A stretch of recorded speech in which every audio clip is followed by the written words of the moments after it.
Olá pessoal, você está no canal Professora Tereza Mendes Explica. Nessa aula vamos falar um pouquinho sobre aves. Antes de começar o conteúdo, vou lembrar você de não se esquecer de se inscrever no nosso canal, ativar o sininho de notificação para não perder nenhuma novidade. Vou pedir para você compartilhar esse vídeo, se possível, para que a gente possa continuar produzindo cada vez mais vídeos. Chega lá no finalzinho, se gostou, dá um like, dá um joinha maneiro, para que a gente possa continuar divulgando cada vez mais o nosso canal, tá bom? E é claro, se você tiver alguma dúvida, pode deixar nos comentários, tá bom? Então, nós vamos falar sobre aves hoje. É o penúltimo grupo dentro do reino animal, tá dentro da área de zoologia, né, em biologia, tá? Dentro do tema de ciências da natureza, tá bom? Vamos começar falando das características principais. Toda vez que a gente fala de ave, a gente fala de um organismo que necessariamente voa. Não é bem assim, tá? A maioria das aves voam, mas não são todas, tá bom? Nós vamos ver isso ao decorrer dessa aula, tá? Enfim, vamos lá falar um pouquinho então das características principais, aquelas características exclusivas que só as aves têm. Vou começar mostrando aqui uma imagem para vocês, tá? Essa imagem é de algumas características que as aves têm. E aí eu vou colocando essas características aqui para vocês, tá?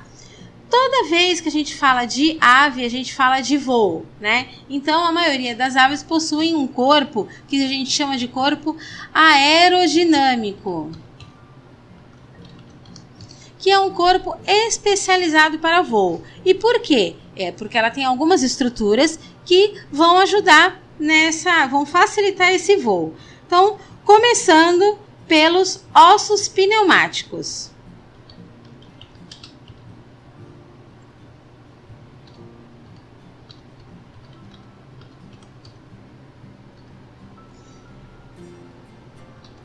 Os ossos pneumáticos esse organismo ele tem um endoesqueleto, né, um esqueleto interno, onde esses ossos eles possuem alguns orifícios para fazer com que o ar circule melhor e aí então ele fique mais leve. Então esse é um ponto da função aerodinâmica que as aves têm.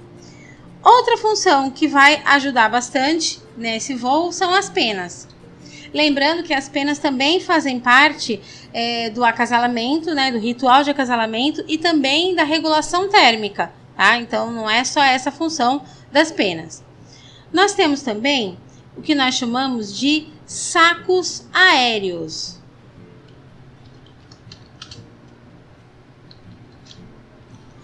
Esses sacos aéreos são sacos que se enchem de ar e faz com que o indivíduo fique mais leve na hora do voo. Tá? Então, os sacos aéreos estão aqui, ó, ossos pneumáticos, sacos aéreos, as penas, né, nas asas, obviamente, os seus membros modificados em asas, né?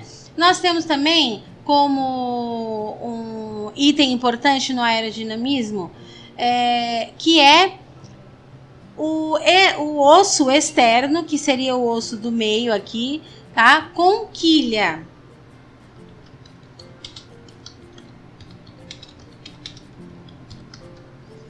Esse osso externo é o osso que vai fazer com que ela fique também mais leve na hora do voo, tá? Então, são algumas características que são super importantes aí para que ela possa voar, tá?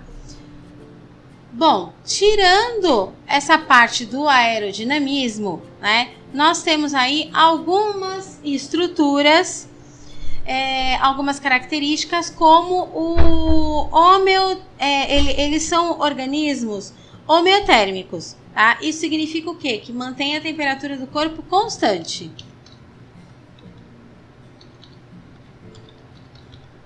Também podem ser chamados de endotérmicos, tá? Que é a temperatura interna.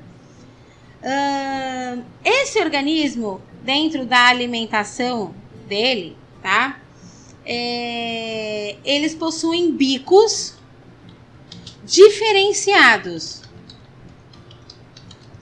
Vai depender do que, né? Esses bicos diferenciados vão depender do tipo de alimento que o indivíduo come, tá? Vou mostrar para vocês aqui alguns exemplos.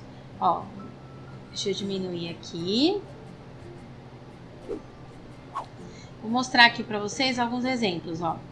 Então, aqui a gente tem vários tipos de bicos, né? Tem pássaros que comem frutos, que comem o néctar das flores, que comem peixes, grãos, então, carne. Então, tudo vai depender do tipo de alimentação que essa ave vai ter, tá?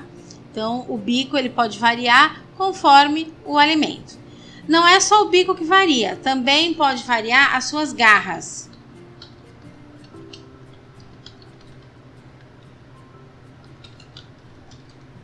Garras diferenciadas. Essas garras, elas vão ser diferenciadas, aqui, ó.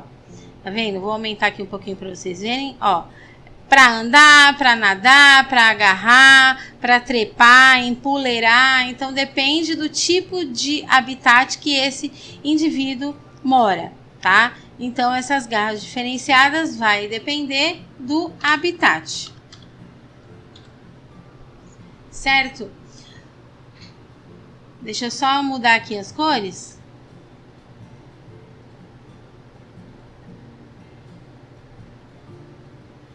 Para ficar mais dinâmico aqui para vocês, tá?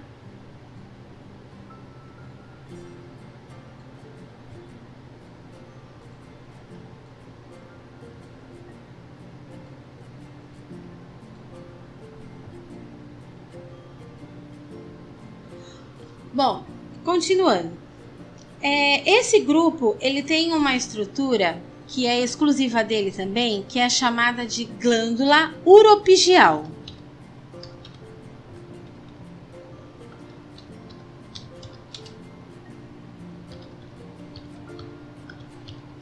Pode ser chamada também de uropigiana, tá?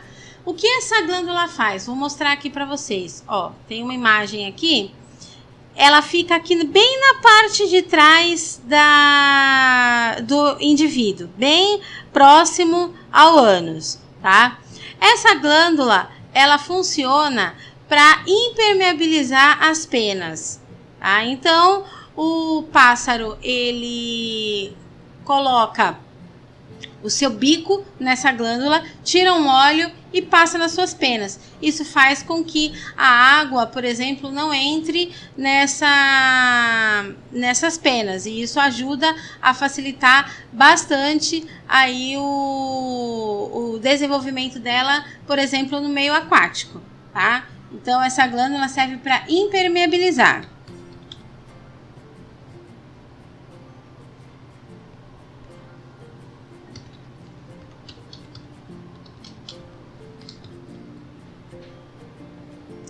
Certo? Então, ela é um impermeabilizante.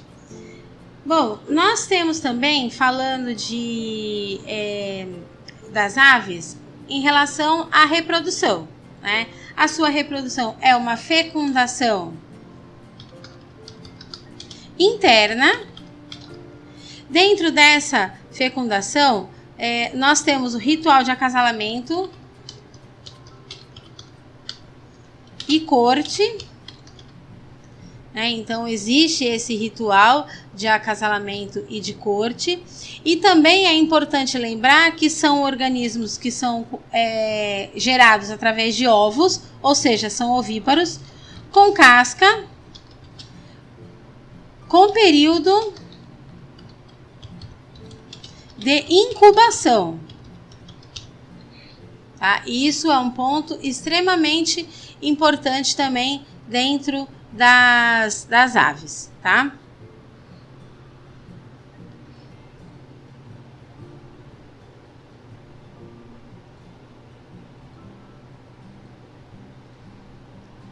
Deixa eu mudar aqui a glândula também.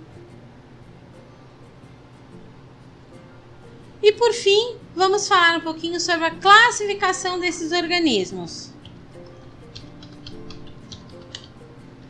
Falando de classificação, ela é classificada de acordo com as aves que voam e as aves que não voam.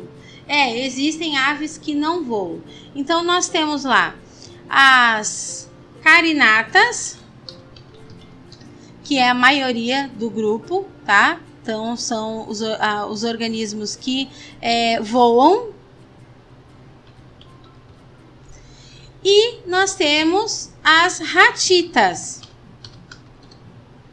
As ratitas são aqueles organismos, aquelas aves que não voam. Tá? Como, por exemplo, o avestruz, a ema, tá? Então, essa parte de classificação, ela também é super importante, tá?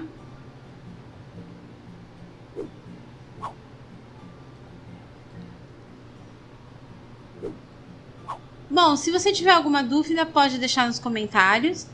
Por hoje é só, então até a próxima!